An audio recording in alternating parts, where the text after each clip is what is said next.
Hai guys, selamat datang lagi di teman cerita yang dari kemarin udah kalian cariin terus ya. Aduh, maafin banget, dari kemarin kita hektik banget, gengs. Dari video kemarin aja tuh ya, kalian nggak lihat muka kita capek banget, kusam gitu, konde segala macem lah, belum tidur 2 hari. Coba bayangin betapa kita kerja keras serabutan gitu untuk menunjang kehidupan kebutuhan di ibu kota.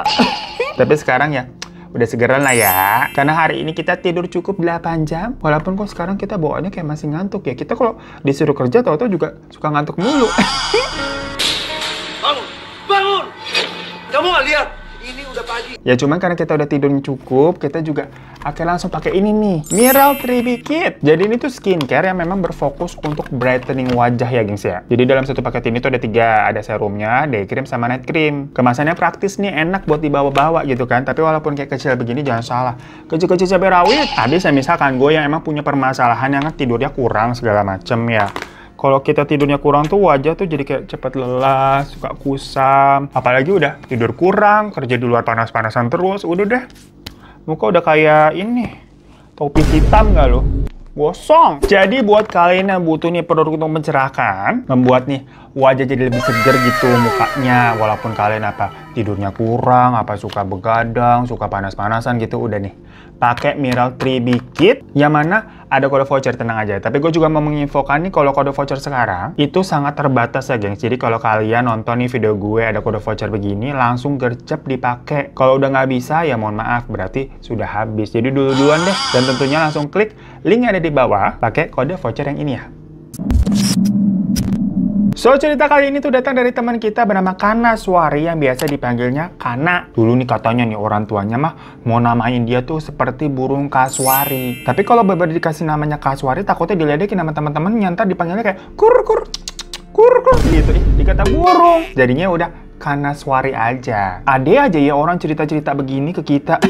Karena selain cerita mengenai namanya tadi, Kana ini juga menceritakan sebuah pengalaman mengenai tempat waktu itu dia pernah ngontrak nih di daerah Jawa Barat. Soalnya waktu itu dia bekerja di sebuah pabrik daerah sana, yang mana berarti yang mengharuskannya dia tinggalnya deket-deket situ. Jadi ya udahlah, ngontrak baik. Namun sebenarnya waktu itu si Kana ini tuh aslinya belum bisa dihitung untuk apa ya, masuk usia kerja, dimana dia itu masih duduk di 2 SMK. Dia ini punya adik soalnya yang jarak umurnya tuh jauh, masih 7 tahun. Namun kondisi adiknya itu katanya lemah banget karena mempunyai sakit jantung bawaan yang mengharuskannya berobat rutin. Dan namanya biaya pengobatan kan ya mahal ya. Apalagi bapak mereka tuh ninggalin keluarga gitu gengs katanya. Jadi kalau hanya ibunya bekerja itu nggak cukup. Makanya kebetulan tempat pabrik di mana Kana ini bekerja itu waktu itu lagi buka lowongan besar-besaran. Dan si Kana nih istilahnya dimasukin lah sama orang sana. Kenalannya gitu ya. Emang ada bohong-bohongnya mengenai umur dan sebagainya. Cuma part itu kagak usah kita ceritainnya. Ini kejadiannya juga udah lama, udah sekitar 10 tahun yang lalu. Pokoknya waktu itu dia tuh kerjanya di bagian gudang penyimpanan barang. Dan produk-produk gitu disimpan dari si pabriknya ini kan memproduksi suatu produk ya. Jam masuknya itu pagi bener, dari jam 6 teng nih harus sudah absen dia. Ya perginya kan berarti sebelum jam itu ya. Makanya dia nyari kontrakan deket-deket sana. Namun untungnya katanya waktu itu nyarinya tidak begitu susah. Soalnya rata-rata pegawai pabrik di sana itu juga banyak banget yang senasib. Dimana di dekat pabrik itu tuh ada sebuah daerah yang disebut kampung kontrakan. Bisa kontrakannya ada sekitar 1000 pintu, gengs. Di daerah situ banyak bener 1000 pintu. Lawang sewa apa kontrakan tuh. Mohon maaf, kita sih lebih kepikirannya itu cuannya berapa ya 1000 pintu. Lah punya 10 kontrakan aja kan kita udah bisa kipas-kipas. Impian kita itu jadi juragan kontrakan. Ini lagi 1000 pintu. Lah auto sultan. Namun sebenarnya kontrakan di sini tuh lebih kayak kos-kosan kalau kata si Kana. Karena bener-bener sepetak doang gitu, satu kamar. Buka pintu isinya langsung kasur, satu kamar mandi, tapi ada dapurnya gengs, emang kecil. Makanya disebutnya tuh kontrakan kali ya. Soalnya kan kalau kos-kosan biasanya dapurnya dapur bersama. Kalau ini enggak, tiap kamar memang ada dapurnya. Jadi ya lebih private lah, walaupun ya dempet-dempetan semuanya. Nah, buat anak baru kayak si Kana nih dari desa begitu kan, harga di sana sebenarnya bisa dibilang murah ya murah. Rata-rata kan orang-orang kerja di pabrik situ juga tinggalnya di sana. Tapi ya buat Kana pribadi nih ya cukup menguras kantong. Apalagi awal-awal dia belum menerima gaji. Akhirnya ada yang baik hati nih namanya Mbak Meli. Bilang ya udah sharing aja sama aku. Pekerja pabrik juga di sana Mbak Meli. Jadi akhirnya mereka nih satu kontrakan tuh walaupun satu kamar ya disediainnya 2 kasur lesehan begitu loh. Jadi sharing nih bagi 2 gitu bayarnya. Cuma memang si Mbak Meli ini tuh beda shift tuh sama si Kana di pabrik. Jadi kalau Kana itu kan tadi datang jam 6 pagi terus dia pulang biasa jam 2 siang. Nah tapi kalau si Mbak Meli ini itu jam 4 sore sampai jam 12 malam, gengs. Bagian divisinya juga beda. Mbak Meli ini di bagian pengepakan gitulah katanya. Nah, waktu itu malam pertama si Kana di sana, di kontrakan ini ya, berarti kan dia sendirian nih. Karena si Mbak Meli ya lagi kerja itu dari jam 4 sampai jam 12 malam. Karena ini nggak bisa tidur, namanya juga di tempat baru. Ditambah di luar itu juga berisik, gengs, banyak orang. Ya ada yang ngobrol lah, gitaran lah, bayangin 1000 pintu, dempet-dempetan gitu kan, nyampur semuanya, cewek, cowok, ada yang single, ada yang udah berkeluarga, macam-macam udah pokoknya lah. Sementara kalau di kampung nih, suasananya kan itu apa ya? Sepi, tenang gitu ya. Jadi tidak terbiasa sih karena di hari pertama. Tapi kan dia mikir, besok pagi nih harus bangun, dia harus mau nggak mau tidur. Tapi waktu dia mau merem, dari kamar sebelah tuh kayak ada yang gebuk-gebuk tembok gitu loh. Duk, duk, duk, duk. Itu posisinya sekitar jam 9 malam. Ya si Kana bingung, di sebelah ngapain dok, dok, dok, dok, iseng apa gimana, apalagi maku frame apa gimana gitu kan. Jadi ya Kana diam aja udah. Dan ternyata hal seperti itu selalu terjadi di 3 hari berikutnya. Barulah habis itu si Kana cerita ke si Mbak Meli. Tapi Mbak Meli juga ya agak bingung, karena biasanya kan di jam-jam segitu, jam 9 dia lagi ada di pabrik, jadi nggak tahu keadaan di kontrakan ya. Namun kalau misalkan hari Sabtu, hari Minggu kan libur. Nah dia nggak pernah dengar suara sebelah berisik, masalahnya sebelah ini kosong. Si Mbak Meli bilang, salah dengar aja kali. Karena didengar sama si Kana itu kan yang di sebelah kanan. Nah sebelah kanan itu kan emang kosong, tapi di sebelah kiri itu ada orang. Nah mungkin kamu dengarnya yang sebenarnya sebelah kiri tapi rasanya sebelah kanan. Karena kan itu temboknya beberapa ya, satu tembok bersama. Ya karena cerita gitu ya bingung juga harus apa. Akhirnya di malam selanjutnya, waktu ada suara begitu lagi, duk, duk, duk, dia pasti ini dari kanan kok bukan dari kiri. Karena akhirnya beraniin keluar tuh buat ngecek. Dia ngintip dari jendela di depan yang kamar sebelah kanan itu. Dilihat kayak gelap, emang gak ada siapa-siapa. Sementara situasi di luar tuh rame, gengs. Masih ada beberapa orang lagi duduk-duduk gitu kan sambil cowok ngerokok. Pada nggak pakai baju, ya biasa namanya cowok-cowok gitu kan. Tahu-tahu ngeliatin Kana keluar, cewek ini sendirian malam-malam ya diliatin aja gitu kayak mau digodain. Jadinya si Kana ya masuk lagi ke dalam, takut dia. Setelah beberapa minggu di sana, dengan konteks si Kana ini masih suka sering dengar duk-duk-duk tembok di sebelah kanan nih. Waktu itu pagi-pagi ya jam 5 subuh, dia mau siap-siap berangkat kerja kan. Pas dia mau keluar, dia ketemu sama cewek. Dilihat kayak baru mau pindahan gitu, nempatin di kamar kanan sini. Soalnya pintunya kebuka dan banyak koper-koper sama kardus-kardus tuh di depan pintu. Karena yang pas-pasan sama si cewek itu kayak langsung saling nunduk kayak senyum aja gitu ya, namanya juga akan jadi tetangga kan nih sebelahan. Dalam hatinya karena akhirnya ada nempatin juga gitu loh. Nah siangnya pas dia baru balik pulang kerja, dia ketemu lagi sama si cewek tadi tuh yang nempatin di sebelah kamar kanan. Si cewek itu langsung kenalin dirinya, namanya Mega. Udah mereka ngobrol, karena si Mega duluan nih yang ngajak ngobrol. Mungkin ya dia nyari temen, yang mana si Mega ini kerjanya katanya ya bukan di pabrik, melainkan dia kerja sebagai SPG. Jadi jamnya ya bisa dibilang lebih fleksibel lah, kadang bisa seharian libur, kadang sibuk banget sampai keluar kota kalau lagi ada pameran tertentu gitu kan. Pokoknya si Mega ini tuh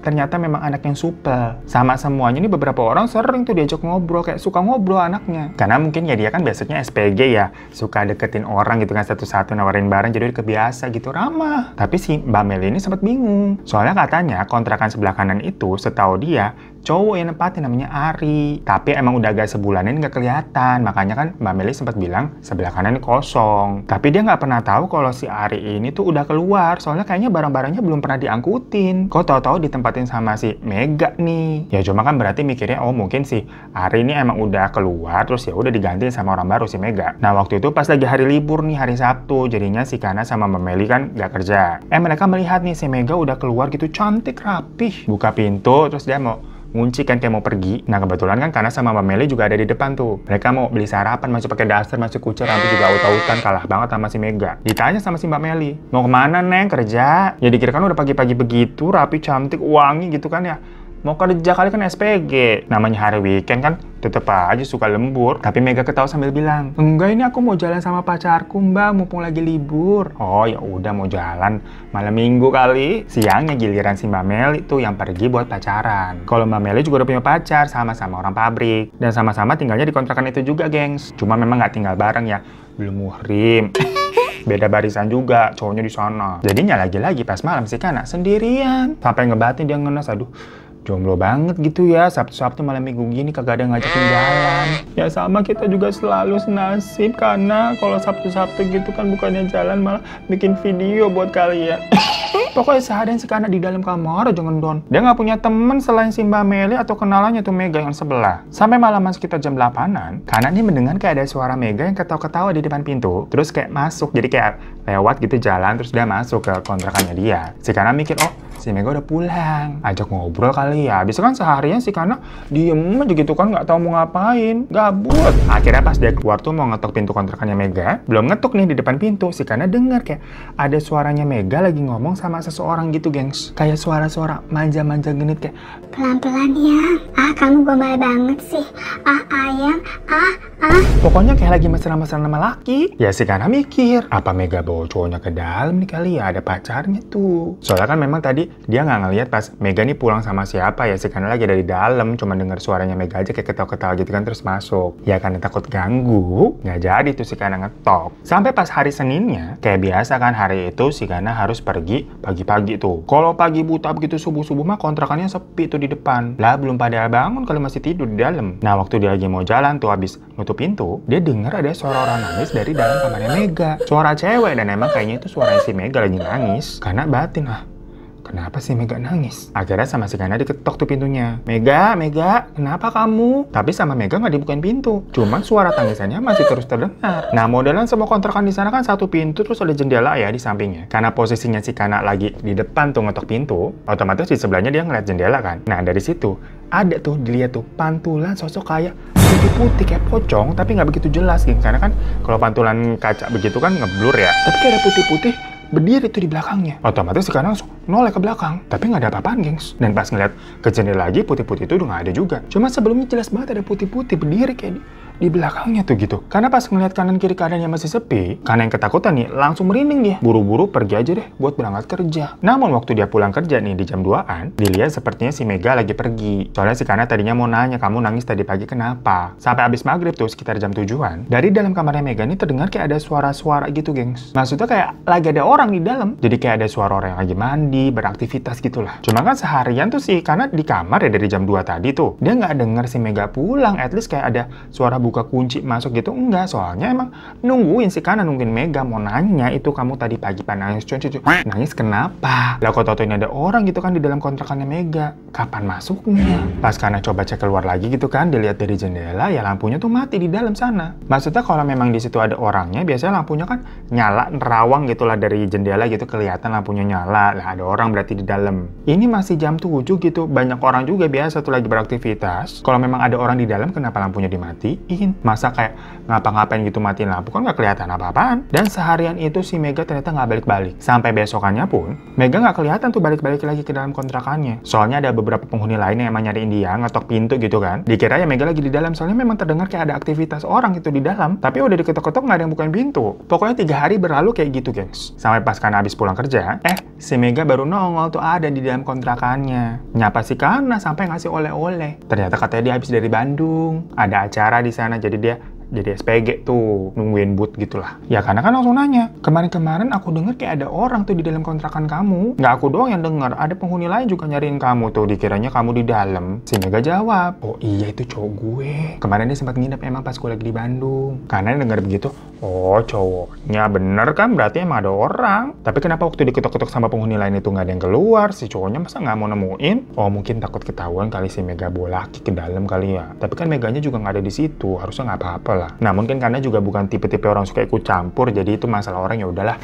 Oke gitu loh. Nah habis itu nih beberapa hari kemudian ceritanya si Mega ini ulang tahun. Dia ngajakin beberapa orang di kontrakan sana yang emang dia kenal buat makan-makan yuk ngeliwet di dalam kontrakan gua. Kebetulan juga waktu itu jatuhnya pas hari Minggu. Ya kan asik gitu yang ngeliwet bareng di Jembreng seru-seruan. Dan yang lainnya juga pada seneng-seneng aja tuh pada datang. Si Mega soalnya orangnya supel banget sama orang-orang di sana. Pas lagi ngumpul-ngumpul begitu nih yang rata-rata ya pada anak muda semua. Ada yang kayak nanya, pacar lo mana? Hari ulang tahun lo begini kok nggak dateng? Si Mega bilang ntar malam dia mau kesini kok, kita mau pergi bareng katanya gitu. Ya pada kepo, kayak kenalin dong sama kita nggak pernah ngeliat pacar lo yang mana. Si Mega bilang iya nanti, udah gampang makan dulu dah. Nah malam harinya, karena sama Mbak Meli tuh di kamar nih berdua tuh lagi ngobrol-ngobrol aja masalah pekerjaan kan, karena besoknya hari Senin. Nah mereka ini denger nih ada suaranya Meli kayak lagi ngomong di luar, jadi kayak ngobrol sama orang gitu ya, biasa lewat gitu depan kontrakan mereka terus masuk ke kontrakannya. Si Mbak Meli bilang dia masukin laki tuh ya, soalnya tadi terdengar kayak si Meli ngomong sama laki-laki, gengs, yang biasa dengan suara-suara yang manja gitu, ayang gitu-gitu loh. Tapi si Kana bingung mau nanggepinnya gimana ya. Dari kemarin kan dia juga udah tahu kalau si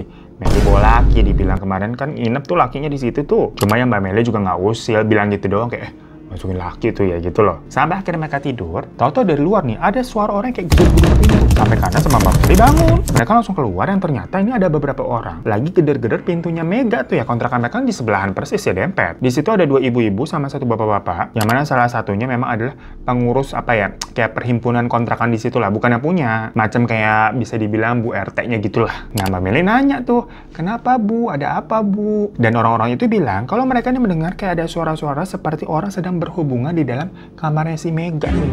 Lagi pada ngapain sih mereka? Pintunya pakai ditutup segala. Ya warga sana kan juga tahu kalau Mega ini belum menikah. Jadi mereka menduga kalau Mega ini memasukkan laki-laki atau ya pacarnya dia ke dalam kontrakannya dan berhubungan di dalam. Soalnya di situ memang Mbak Meli sama Kana jelas banget mendengar desahannya Mega dari dalam. Ya gimana sih kayak desahan orang berhubungan. Lagi-lagi kan kualitas kontrakannya kontrakan murah, gengs. Temboknya tuh tipis. Jadi kita kalau ngobrol aja gitu juga suka kedengeran sampai luar. Apalagi nih desah-desah begitu teriak-teriak. Tapi udah digedor-gedor nih tetap nggak dibukain sama si Mega. Nggak ngerti si Mega nih belaga budek atau emang nggak mau bukain pintunya. Karena takut kan dimarahin nih sama warga ya, digedor-gedor gitu abisnya. Ya tapi kan sebenarnya di satu sisi Mbak Meli sama Kana juga di awal kan dengar ya Meli memang seperti membawa laki-laki ke dalam kamarnya sebelum yang mereka tidur tadi tuh. Dan dari siang si Mega juga udah berucap sendiri kalau nanti malam katanya kan pacarnya mau dateng perkara dia lagi ulang tahun tuh. Cuma karena Mbak Meli sama si Kana kan bukan tipe-tipe orang yang suka menghakimi atau suka ngurusin gitu ya masalah orang lain. Jadi mereka bingung nih posisinya di situ nih. Mungkin memang ini pengurus kontrakannya tuh lebih strict kali ya masalah hal-hal macam gini, soalnya disebutnya nggak boleh ini tuh zina gitu bilang. Sementara penghuni-penghuni lain itu cuma kayak keluar ngeliatin aja dari depan pintu mereka masing-masing. Karena kan ribut tuh gedor-gedornya heboh ya. Si Mbak Meli sama Kana aja sampai kebangun, sampai yang cowok-cowok juga pada teriak tuh. Udahlah Bu, biarin aja. Usil banget sih ngurusin percintaan orang kayak nggak pernah muda gitu. Langsung dibalas lagi tuh sama si ibu-ibu yang gedor-gedor ini tuh. Nggak boleh, ini tuh zina. Kalau ada yang zina nih kontrakan di sini tuh bisa sial. Kamu mau kena sial. Ya namanya emak dilawan ya. Pokoknya jadi adu argumen tuh malam-malam saut-sautan ribut-ributan antar warga. Di situ Mbak Meli juga bisik-bisik ke Kana. Kalau si ibu-ibu ini tuh yang lagi ngomel-ngomel tuh namanya Bu Mar, yang emang terkena rese dia di sini. Itu perawan tua, jadi nggak heran getol banget tuh sampai mau ngelabrak ke kontrakannya Mega begitu dengar ada suara laki. Sementara yang satu ibu-ibu lainnya tuh memang ya tadi tuh Bu RT, pengurus kontrakannya perhimpunan, dan yang laki itu suaminya si Bu RT. Jadi yang kepanasan ini emang kayaknya si Bu Mar nih. Tapi kan udah gedor-gedor, udah ribut gitu saut-sautan sama warga lain, si Mega tetep aja nggak bukain pintu. Dan malah suara desahannya semakin kencang, jadi kayak makin nantangin gitu, gengs. Sampai-sampai cowok-cowok yang di luar tuh yang padahal nggak deket ya, kayak di seberang situ, di seberang sana, pada ketawa-ketawa saking kencengnya itu suara desahannya Mega kayak, wih asik bener tuh kayaknya lagi keenakan di dalam. Ya omongan cowok-cowok gimana sih? Namun karena itu si Bu Mer jadi makin panas tuh bilang, udah dobrak aja tuh Pak. Nyuruh suaminya si Bu RT tuh. Karena abis diketok-ketok lagi tetep nggak dibukain, akhirnya bener dobrak lah itu pintu. Tapi sekali dobrak ya kagak bisa. Sampai sempat si Mbak Meli bilang, Pak udah jangan kayak gini Pak, jangan kayak gini, jangan dobrak-dobrakan. Maksudnya kan kalau bener Mega sama pacar lagi ngapa-ngapain di dalam, berarti kan ntar orang-orang lihat dong lagi pada nggak berpakaian apa gimana. Lah kontrakan di sana kan buka pintu langsung kasur. Tapi tetap nggak digubris tuh gengs, tetap didobrak lagi, berusaha didobrak lagi sampai 5 kali baru bisa tuh kebuka. Burak. Dan terlihat di situ si Mega itu juga kaget ya, shock ngeliat tahu-tahu ada orang dobrak pintu kontrakannya. Soalnya keadaannya dia sedang tidak berbusana di atas kasur setengah berdiri yang posenya lagi dudukin pocong, gengs. Tapi waktu itu yang ngelihat memang bukan Mbak Meli sama si Kana ya, melainkan si Bu Mer, Bu RT sama si suaminya tuh yang baru buka dobrak pintu gitu langsung pada teriak, astagfirullahaladzim. Bu Mer pun langsung pingsan di tempat, dan Bu RT sama suaminya juga langsung lari menjauh, nggak mau ngelihat gitu saking kagetnya sambil teriak, pocong ada pocong. Cuma pas Mbak Meli sama si Kana ngelongok ke dalam tuh ke kamarnya si Mega, dilihat Mega udah pingsan di atas kasur kayak terjebak gitu posisinya tengkurap. Ya ngeliat begitu si Mbak Meli langsung masuk dan nyelimutin Mega tuh karena kan dia tidak berbusana. Dicek beneran gitu kan, beneran pingsan nih nggak bangun-bangun. Akhirnya Mega ini diurusin sama Mbak Meli sama Kana tuh di dalam kamar. Pintu juga ditutup tuh karena kan yang cowok-cowok juga langsung pada mau kepo. Sementara di luar terdengar masih ada suara ribut-ribut tuh dari si Bu RT. Mbak Meli bilang ke Kana, kan cari minyak kayu putih, cari minyak kayu putih. Kana yang langsung kayak panik juga, dia geratak tuh seluruh meja sampai ke meja riasnya si Mega. Dilihat memang ada makeup sama obat-obatan tuh di situ tuh. Nah posisi meja riasnya itu kan berhadap-hadapan sama kasur ya. Jadi ini kasurnya ke sini terus meja riasnya ke sini gitu loh. Nemu tuh si Kana minyak kayu putih di situ memang. Nah cuma di meja rias kan ada kacanya gede. Si Kana ngeliat tuh dari kaca ada sosok pocong yang berdiri di atas kasur. Kita juga jadi merinding. Jadi Mega kan posisinya lagi tiduran tuh. Di sampingnya ada Mbak Meli kan gitu duduk di kasur. Nah di pojokannya sini nih ada pocongnya berdiri di sini nih. Jelas banget itu pada kita ngeliat. Soalnya kan ini bercermin ya, bukan jendela. Jadi cermin mantulin apa yang kelihatan memang. Karena sampai gemeteran gitu kan.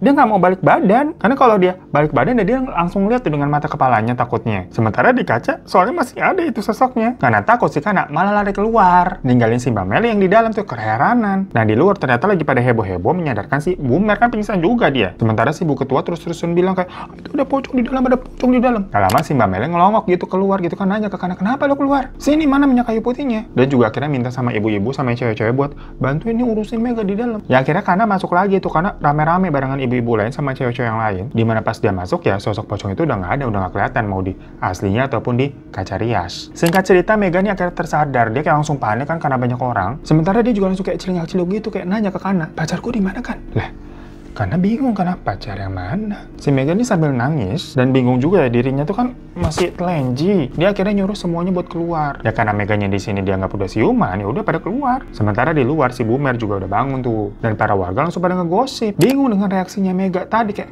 itu si Mega gila apa gimana sih nanyain pacarnya, mana ada pacarnya. Dari situ banyak orang yang percaya sama omongannya Bu RT mengenai tadi dia melihat si Mega ini lagi bersenggama sama pocong, lagi di bawah gitu pocongnya tiduran, Meganya di atas. Udah gue nggak bisa kebayang, nggak mau ngebayangin. Tapi banyak juga yang kayak nggak percaya dan memilih untuk udahlah tidur aja dulu di tengah malam, besok kita harus kerja. Nggak usah lah udah ngurusin orang, apalagi cerita hantu-hantu begitu bikin takut. Udah realistis aja, besok kerja kita harus nyari duit. Udah yuk masuk pada balik. Ya udah balik tuh. Besoknya rumor mengenai kejadian tadi malam ya langsung nyebar. Dan Mega juga seakan-akan kayak apa ya, menghindari orang-orang yang mungkin malu. Padahal biasanya dia tuh supel banget kalau ketemuan gitu kan, mau pergi atau pulang gitu, negor. Suka cerita juga kan orangnya. Tapi semenjak itu tuh dia langsung kayak nunduk aja dan buru-buru masuk ke kamar. Bu RT sama Bu Mer juga kayaknya sebenarnya kayak mau ngajak ngomong ya. Kamu tuh semalam ngapain? Kenapa ada sosok pocong begitu apa gimana? Pokoknya heboh deh tuh berdua tuh ibu-ibu. Tapi si Mega langsung nggak mau, langsung masuk ke dalam kamar tuh ngunci pintu. Nah sementara Mbak Meli sama Kana di dalam kamar mereka sendiri sering mendengar si Mega ini nangis sepertinya tuh di sebelah. Mbak Meli itu kan sifatnya kayak apa ya? Suka ngomong emang gengs. Baik banget dia. Yang dari awal nawarin sharing tempat ke Kana itu kan ya dia duluan ngeliat si Kana nih dari desa kebingungan nyari tempat tinggal, udah yuk sama aku aja. Nah denger si Mega nangis begitu si Mbak Meli nggak tega. Karena kan gimana pun juga di sebelah persis ya kedengeran mau nggak mau. Tiap dia pulang ke rumah tuh jam 12:30,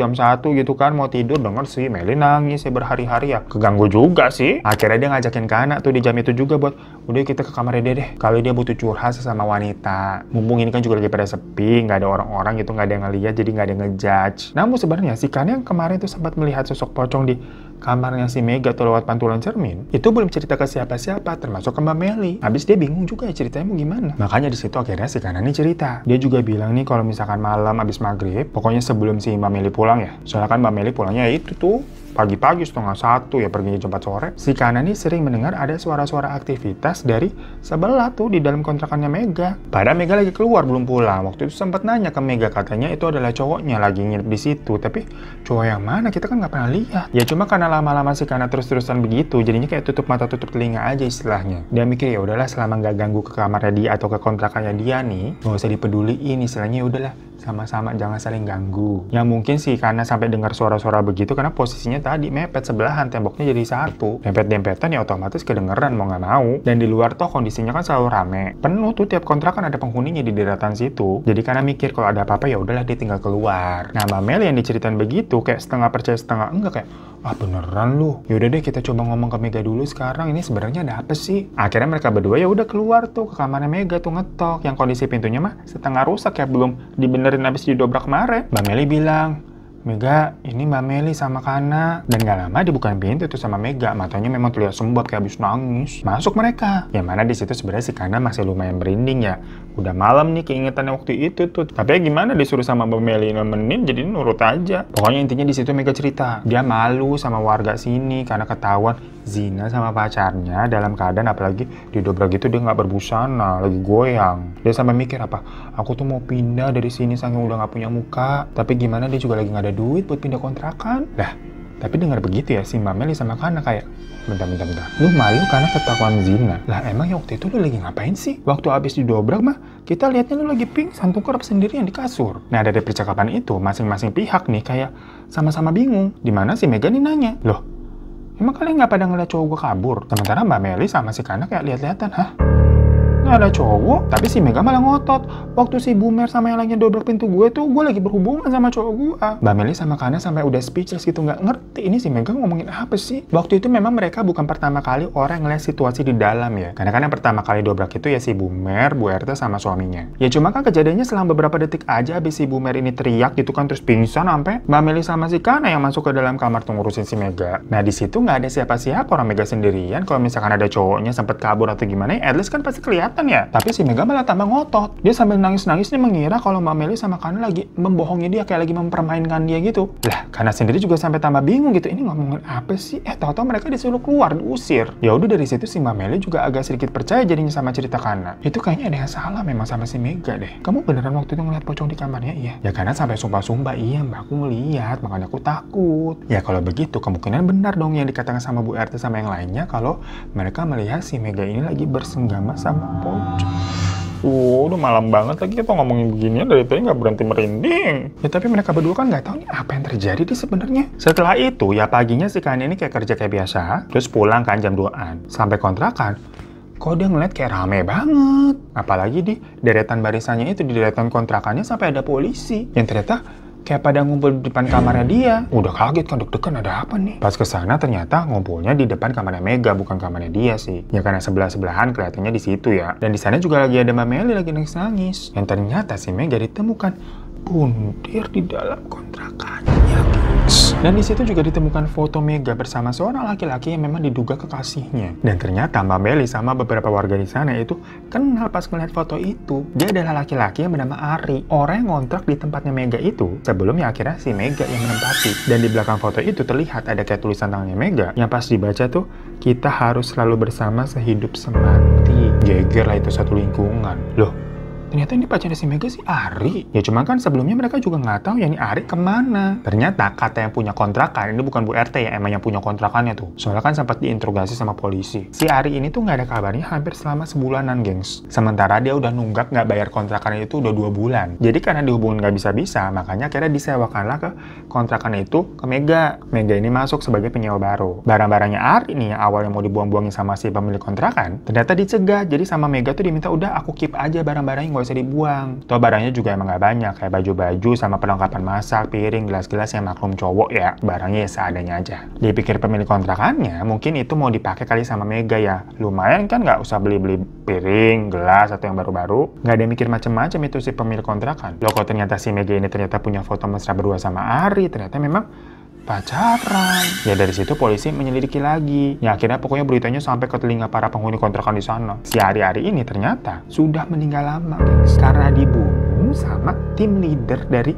si SPG-nya Mega. Mega kan kerjanya jadi SPG, punya tim leader nih. Nah tim leadernya itu katanya memang deket sama Mega. Ya mungkin ya Mega mau deket biar kerjanya lancar kali ya. Atau cinlok kita juga nggak tahu. Namanya sering kemana-mana bareng gitu kan antara tim leader sama SPG-nya. Sedangkan Ari sebagai pacar resminya yang mengetahui hal itu mungkin marah. Gimana awal kejadiannya pasti juga kadang nggak tahu jelas ya. Namun ya itu cerita yang beredar, mereka nih berantem berdua sampai si tim leadernya itu tuh nusuk si Ari hingga tewas. Namun si Mega nih merasa bersalah atau denial sejak kejadian itu, jadinya halu atau gimana, lagi-lagi juga karena nggak tahu, karena ya nggak ngerti, dia juga kenal sama Mega kan kenal gitu aja sebagai tetangga sebelah. Tapi menurut perusahaan tempat Mega bekerja sebagai SPG di sana, setelah kejadian tadi si Ari terbunuh, Mega dan tim leadernya itu diberhentikan. Nah masalahnya sih karena kan taunya si Mega ini yang menghuni kamar sebelah itu kayak masih terlihat suka apa berdandan gitu kan, cantik rapi kayak mau pergi, bilangnya jadi SPG. Kayak waktu itu katanya dia ke Bandung nungguin boot, tapi nggak tahu ternyata sebenarnya dia tuh ngapain dan kemana gitu loh. Makanya akhirnya cerita dari Bu RT, Bu Mer sama suami yang ngelabrak terus ngeliat Mega lagi bersenggama sama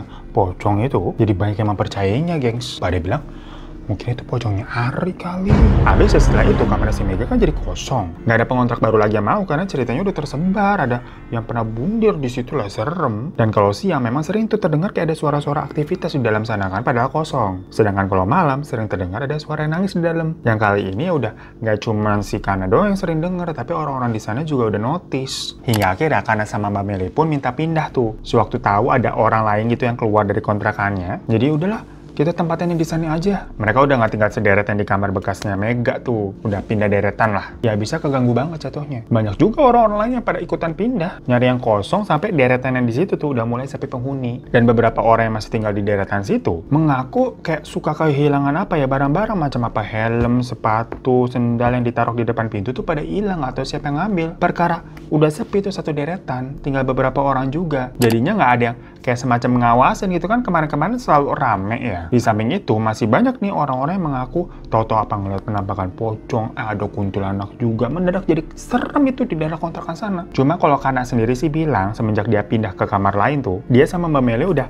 tenang sih, udah nggak pernah ngalamin apa-apa lagi. Cuma ya itu, dari penghuni-penghuni lain ada aja tiap malam denger suara teriakan gitu, mengaku ada yang ngeliat penampakan. Sampai lama-kelamaan nih, singkat cerita, dalam waktu kurang lebih mau setahun dari kejadian tadi, kontrakan itu kayak lama-lama ditinggalin sama orang itu satu persatu, gengs. Yang mengaku pada nggak betah. Sampai harga sewanya pun waktu itu sempat tuh diturunin sedikit sama pemiliknya. Hingga akhirnya si Kana nih nyewa satu kontrakan sendiri di sebelahnya Mbak Meli. Setelah dia udah setahun kerja kan, harga sewanya juga agak turun. Ya udah, dia nggak numpang lagi nih sama Mbak Meli. Pokoknya perkara ada gosip yang menyebar kalau wilayah kontrakan kampung kontrakan itu jadi angker, harganya tuh turun, gengs. Ya untuk vibes-nya sendiri sih jadi kayak apa ya, mendukung. Soalnya gimana, sepi sebelumnya rame, namanya sepi otomatis kan jadi kayak horor ya. Sampai ada kejadian yang nggak tahu sih ini ada hubungannya apa enggak. Orang yang masih tinggal di deretan bekas kamarnya Mega dulu, itu tahu-tahu meninggal karena serangan jantung. Setelah malam sebelumnya, malam sebelum dia meninggal, dia mengaku katanya melihat ada sosok pocong di wilayah sana. Ya, dengan cerita begitu jadi makin takut ya orang-orang situ ya. Makin sepi lagi ditinggal sama para warganya. Singkat cerita, Mbak Meli ini menikah sama pacar yang tinggal di kontrakan itu juga. Namun melihat kondisi kontrakannya sekarang udah kayak begitu, si Mbak Meli sama suaminya memutuskan untuk pindah dan kayak mereka nih mau nyicil KPR memang. Tapi kan karena jadi sendirian. Sampai malam-malam pernah dia kayak ada yang mau bobol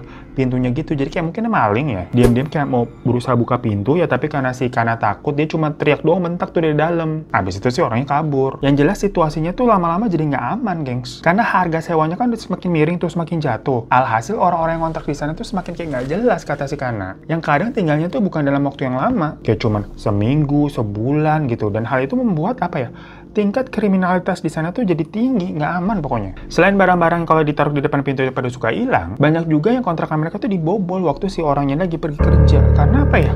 Emang udah sepi, nggak ada yang ngawasin. Dan tadi orang-orang di sana pada nggak jelas jadinya kerjanya tuh apa. Mungkin emang komplotan jamret apa copot apa maling dan temen-temennya kali. Sampai lama-lama juga tempat itu dijadikan semacam prostitusi nggak jelas gitulah di beberapa kamarnya, yang membuat Kana sendiri ya makin nggak nyaman. Akhirnya dia memutuskan untuk keluar juga. Tapi ya maksudnya pada akhirnya dia keluar itu bukan karena adanya hal-hal horor ya, melainkan merasa nggak aman nih sebagai perempuan. Toh dia udah lebih setahun juga kerja, jadi udah punya cukup uang buat cari kontrakan atau kos-kosan baru. Namun sebenarnya rumor-rumor horor yang katanya banyak orang ngeliat apa penampakan pocong sama kunti itu masih terus terdengar sampai si Kana itu pergi dari situ, gengs. Habis itu lama nih si Kana nggak tahu kabar kontrakan itu tuh gimana. Pokoknya terakhir kali dia meninggalkan kontrakan itu kan ya karena udah nggak jelas, banyak penghuninya kayak orang-orang kriminal, parah deh pokoknya. Sampai dia akhirnya dengar kabar kalau kontrakan itu menjadi terbengkalai. Lama banget sampai sekarang, gengs. Udah nggak ada yang mau tinggal di situ lagi, tapi entah apa alasannya.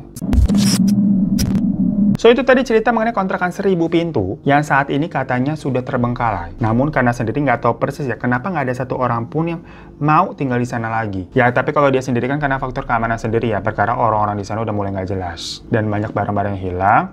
Terus rumah juga pada sering dibobolin ya, serem. Lah kontrakan Kana sendiri kan sempat dibobol tuh malam-malam, untungnya dia lagi di dalam. Namun ya memang sebelum itu ada sebuah kejadian horor yang Kana sendiri pun semacam percaya nggak percaya mengenai Meganya ini ya. Masalah dia sempat tuh sekali ngeliat apa sosok pocongnya dari Mega. Dan setelah itu kejadian-kejadian cerita-cerita horor lain di sana makin berkembang jadi omongan warga. Makanya udahlah horor banyak kriminal pula, ya udahlah mending pergi aja kalau kata si Kana. Tapi Kana sendiri pun ternyata mempunyai pertanyaan yang sama nih kayak gue. Kontrakan itu kan 1000 pintu loh, banyak banget itu. Ya kalau terbengkalai nggak ada yang huni sama sekali, apa nggak sayang sih, kan bisa menjadi sumber cuan loh. Ya masa kalau disewakan semurah mungkin tetap nggak ada yang mau, berarti kan ada sesuatu.